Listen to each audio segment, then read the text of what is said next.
Staten Island judge hears arguments on whether to release the grand jury transcripts in the Eric Garner chokehold case. Garner died last July while being arrested. Now there is a court battle to make the secret grand jury proceedings public. CBS 2's Sonia Rincon joins us live from Staten Island on the deadly struggle and attempts to change the system. Sonia.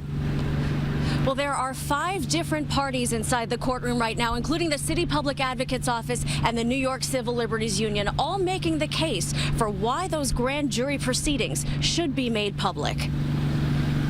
The video was so public, the struggle with an officer that ultimately cost Eric Garner his life. The protests that followed the grand jury's decision not to indict Officer Daniel Pantaleo were also out there for all to witness. Today, the NYCLU, the Legal Aid Society, and others say what happened with the grand jury also needs to be part of that public domain. City Public Advocate Letitia James says not knowing why there was no indictment has led to a lack of faith in the justice system.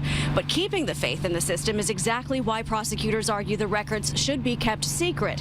District Attorney Donovan says witnesses and jurors in the case expect to have their identities protected, and releasing the records could subject them to harassment. He also says it's a violation of state law. And today, the judge reminded everyone of that state law. He said that it could be a violation of the state constitution to violate the secrecy of grand jury proceedings, and it would take an amendment to the Constitution to change that.